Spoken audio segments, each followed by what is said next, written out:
بسم الله الرحمن الرحيم إن الحمد لله نحمده ونستعينه ونستهديه ونستغفره ونعوذ بالله من شرور أنفسنا ومن سيئات أعمالنا من يهده الله فلا مضل له ومن يضلل فلا هادي له وأشهد أن لا إله إلا الله وحده لا شريك له وأشهد أن محمدا عبده ورسوله صلى الله عليه وعلى آله وأصحابه وسلم تسليما كثيرا مزيدا إلى يوم الدين أما بعد. This is our second class on the explanation of the Fiqh book, Zaad al-Mustaqni, the Siyam section. We left off yesterday talking about how Fiqh books are organized. We said, and where we left off is that they usually name their chapters Kitab, like what we're doing here, Kitab al-Siyam. Then subsections under Kitab would be Bab. Then if they need subsections under Bab, it would be called Fasl.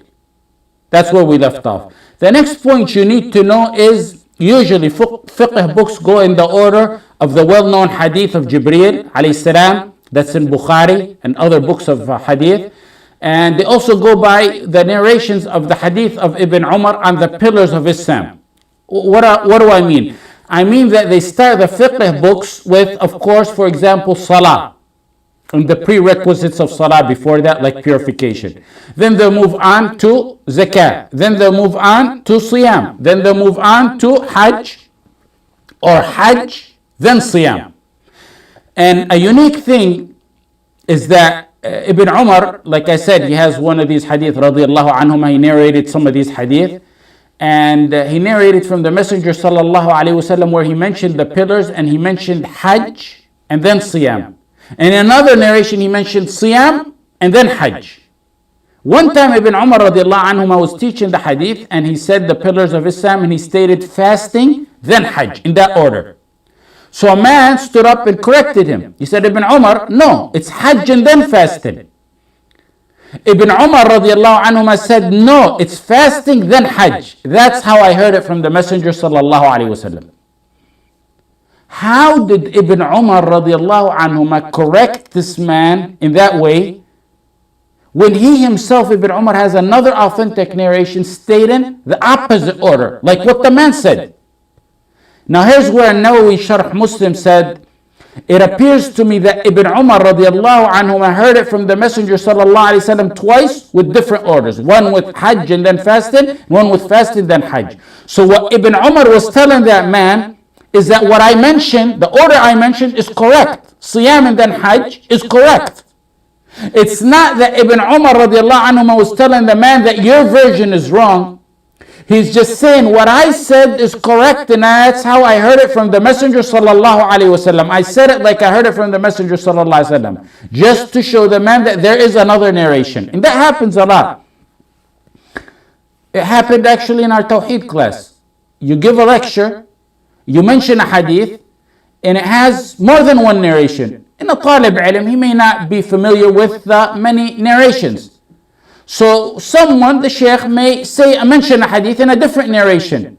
And he gets corrected, thinking by that young person that's the only hadith. And sometimes it happens actually in salah, where the imam is reading in a different qira'ah, and he gets corrected. They don't know that he's reading in a different qira'ah. I say that because that's basically what An-Nawawi was saying that happened to Ibn Umar. Ibn Umar was not denying the other narration. What he was doing is that he was informing the man that what I said is also correct.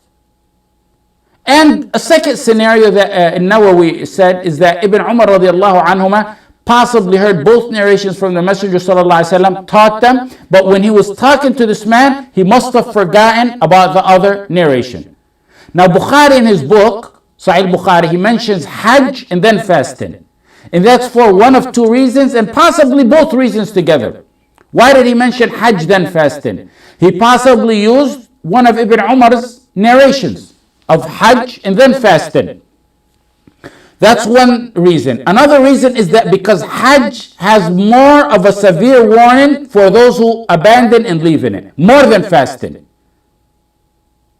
And that's another reason that he may have mentioned Hajj before fasting, for his reason of mentioning Hajj before fasting. Having said that, the order does not diminish the importance of fasting or Hajj. They're both important, they're both essential, and they're both pillars of Islam.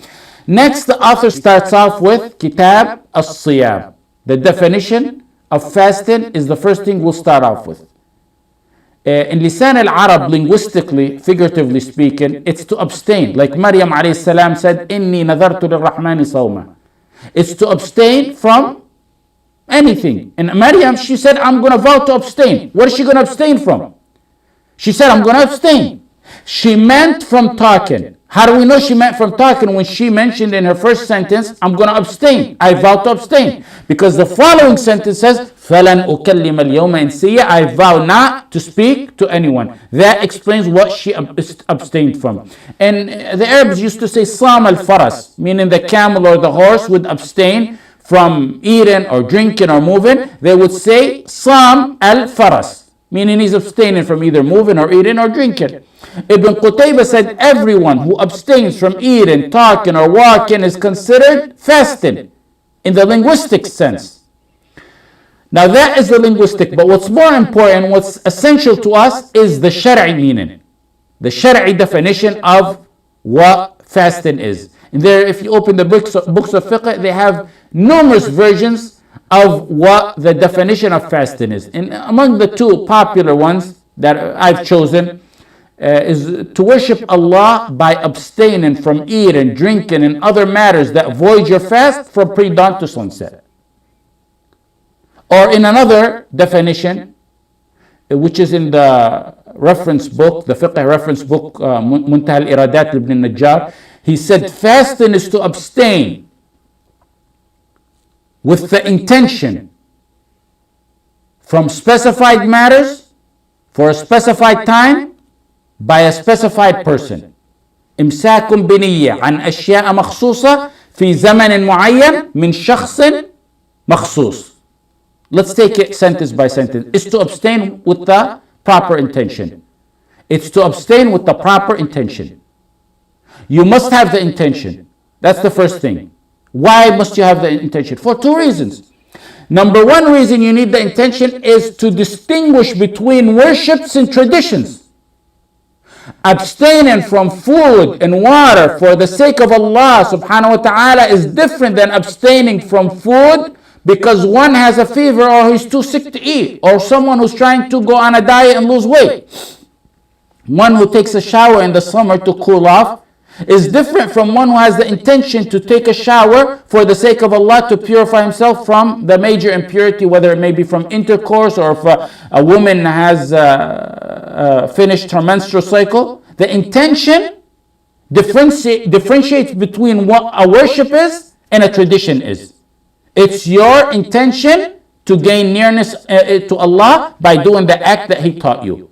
The second reason for intention is to distinguish between worships themselves. Not only between worships and traditions is the first one, but between worships themselves. Dhuhr is for, Asr is for. How do you know the difference? The intention. When you're traveling, Fajr is 2. If you're going to shorten, Dhuhr is 2, Asr is 2, and Isha is 2. You got 4 salahs that are 2 rak'at each. What differentiates between those? The intention. And the proof for the intention is from the Quran, the Sunnah, and the Ijma'. The Quran, وَمَا أُمِرُوا إِلَّا لِيَعْبُدُوا اللَّهَ مُخْلِصِينَ لَهُ الدِّينَ, Surah Al-Bayyinah, the 5th ayah. In the hadith, the famous hadith everyone knows, إِنَّمَا الْأَعْمَالُ بِالنِّيَّاتِ. Verily, actions are by intentions. The intention is also proven by Ijma'. And when we say Ijma', you're going to hear a lot in our class, it means the consensus of the Sahaba or the ulama.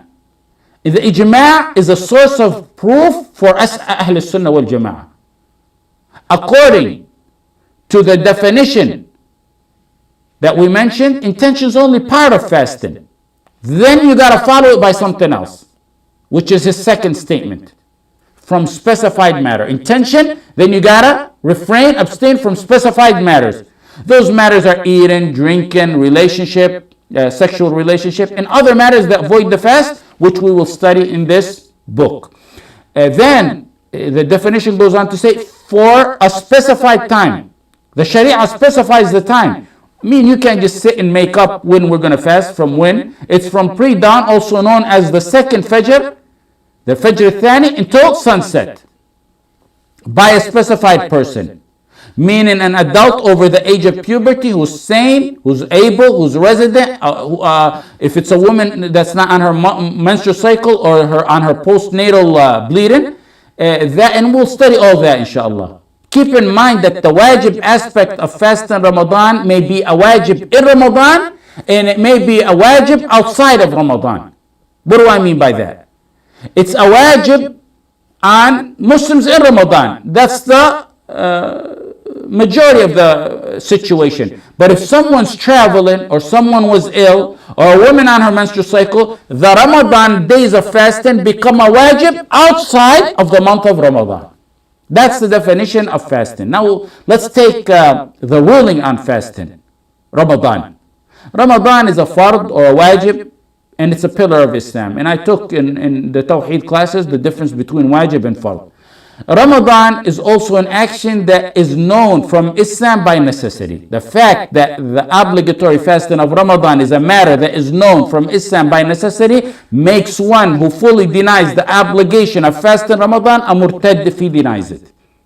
Not only is there ijma' on the fact that Ramadan is obligatory, but there's an ijma' consensus that whoever denies the obligation of fasting Ramadan is a kafir murtad. Based on the famous well-known rule, if a person denies any action from Islam that is known from Islam by necessity, he is a murtad. The rule is, if a person denies any action that is known from Islam by necessity, he's a murtad and a kafir. Now Ramadan is wajib, and it's proven by the Quran, Sunnah, and Ijma'. From the Quran, يا أيها الذين آمنوا كتب عليكم الصيام كما كتب على الذين من قبلكم لعلكم تتقون. O you who believe, Ramadan has been prescribed upon you as it was prescribed upon those before you, so that you may become among the muttaqun. Kutiba means furida. Kutiba means furida, meaning it's a fard. It's prescribed. Kama kutiba. Kama kutiba, the kaf in the kama is to liken to something else. Fasting is not our specialty of the ummah of the Prophet Muhammad sallallahu alaihi wasallam. It was prescribed upon those ummah before us. Some ulama said it means the Christians and the Jews. But the more correct opinion is to keep the meaning of the verse general as the verse is. So fasting is imposed or was imposed on the ummah before us, all of them, and among them is the Jews and Christians, because the verse is general. لَعَلَّكُمْ تَتَّقُونَ, meaning so that you may attain taqwa, which is the fruit of fasting. That's one of the proof. يَا الَّذِينَ آمَنُوا كُتِبَ عَلَيْكُمُ الصِّيَامُ كَمَا كُتِبَ عَلَى الَّذِينَ مِنْ قَبْلِكُمْ لَعَلَّكُمْ تَتَّقُونَ. Another proof from the Quran, فَمَنْ شَهِدَ مِنْكُمُ الشَّهْرَ فَلْيَصُمْ, also in Surah Al-Baqarah. So whoever of you is present at his home, meaning he's not a traveler, he must observe the fasting of that month. The month.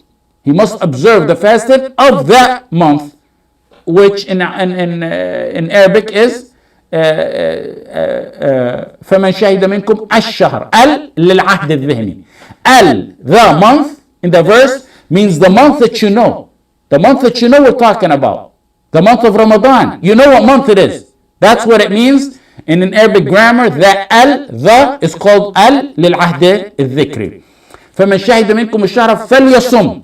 فليصم mean that's an order. And an order means you must accept and you must follow and adhere.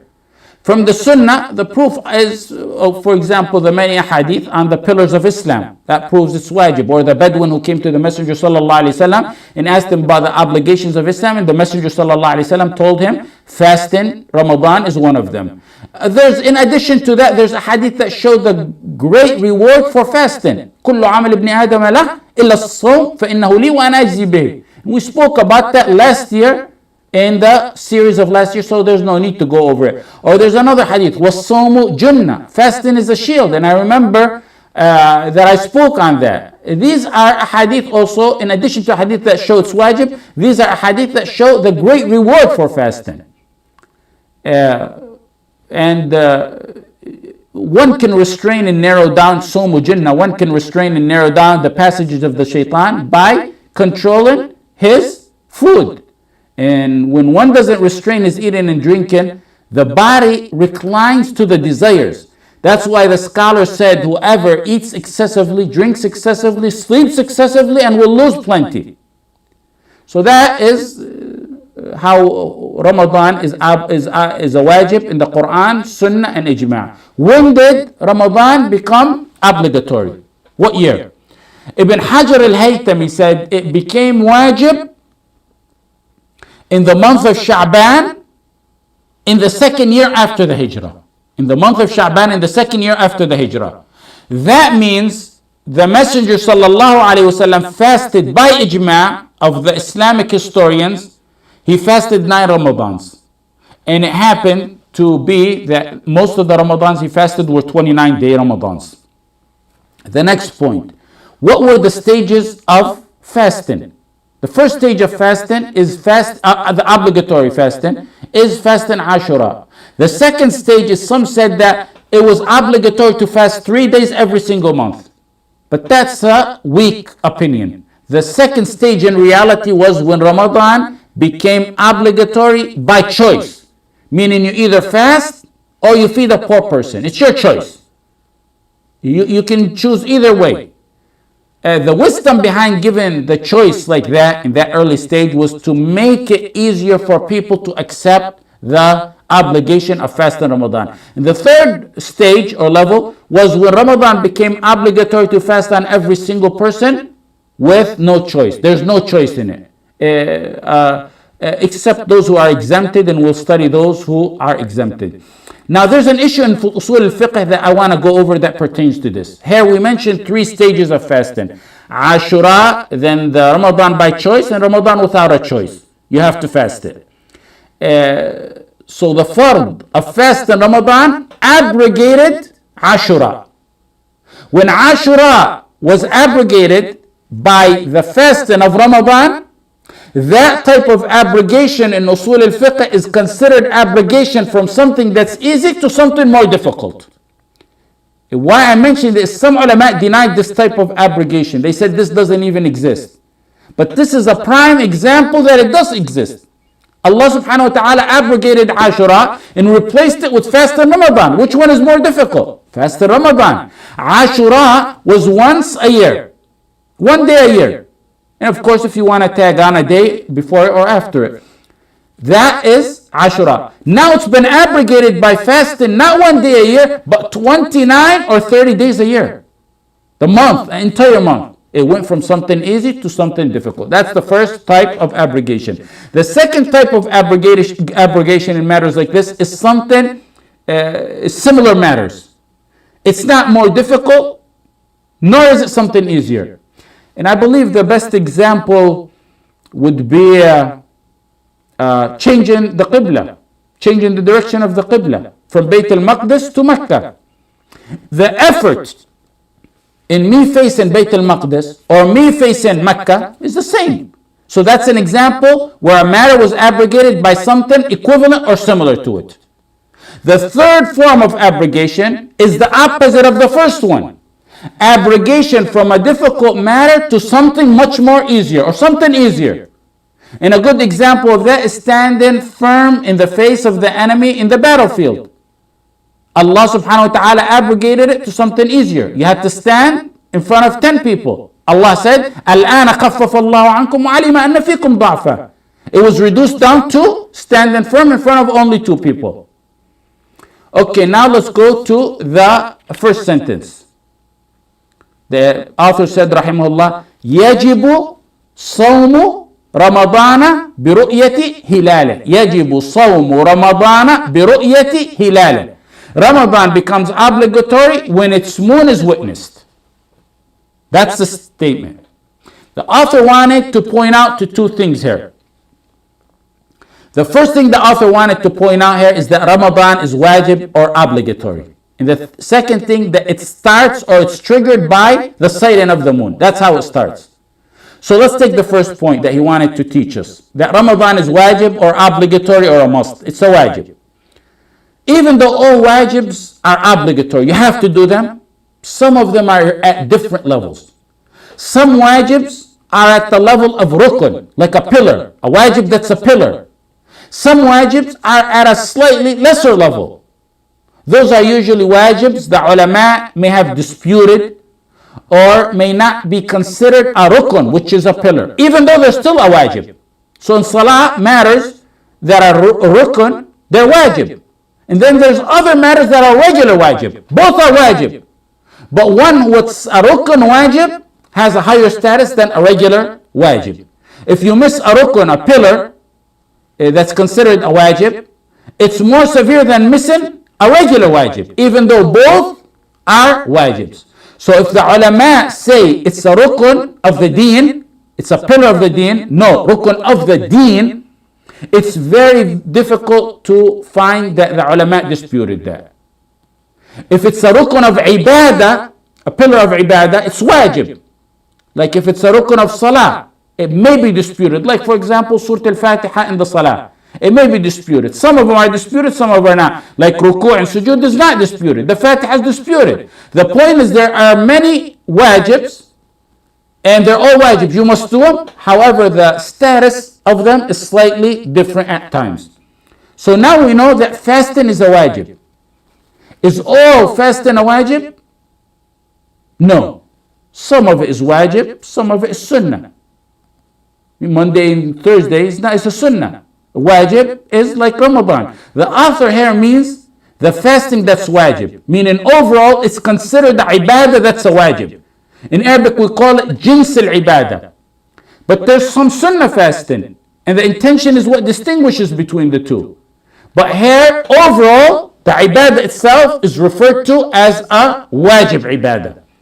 Jins al-ibadah is wajib. So Ramadan is all wajib. But there's other types of fasting that's sunnah. And there's other types outside of Ramadan that's wajib as well. Some fasting other than Ramadan that's wajib is like what? Like for example, kafara, expiation. For example, having whoever has intercourse in Ramadan with his wife. Or someone who does an accidental killing. Or fulfilling a vow. That's wajib. So there's wajib that's outside of Ramadan. Now, wajib in fasting is 3 categories. And pay attention to this because this will help you know the categories of wajib fasting and how to find them in fiqh books. Wajib in fasting is 3 categories. The first category is wajib due to a specified time. The example is Ramadan. And that's what the author here means, and he's referring to. A specific time comes, it becomes wajib. Ramadan comes, it's wajib. This you'll usually find under Kitab al-Siyam, like what we're studying today. That's where you'll find it in the books of fiqh. And they'll tag possibly a few issues about Sunnah Siyam with it.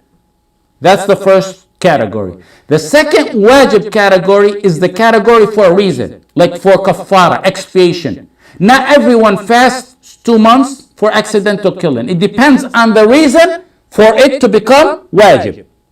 Unlike the previous category where it depends on the timing, this one depends on the reason. If the reason happens, you have to do it. Not everyone goes through the circumstance. So it may be wajib for some and not others. This is the wajib fasting for a reason. Where will I find this in the books of fiqh? You will find this category of wajib fasting under not Kitab al-Siyam that we're studying, but under another kitab called Al-Kaffarat, the chapter on expiation. That's the third one now. The third type of wajib fasting is the one you make obligatory on yourself, in which the Sharia did not make obligatory on you, and that's what we call a nadhr or a vow. Oh Allah, I shall fast 1 month if you give me a good spouse. Or oh Allah, I'll fast a month if you let me pass this exam. The Sharia didn't impose it on you. And you impose that on yourself. That's actually where we stopped off in our Tawheed class, and we didn't continue. This, you'll find it where in the books of fiqh? And the chapter of vows, of a nadhr.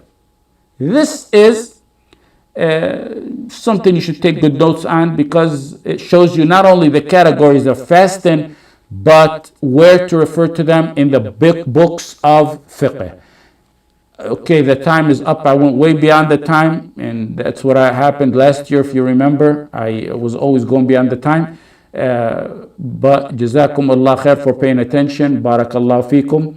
وصلى الله على سيدنا محمد وعلى آله وصحبه وسلم. Inshallah, we'll continue tomorrow from where we left off.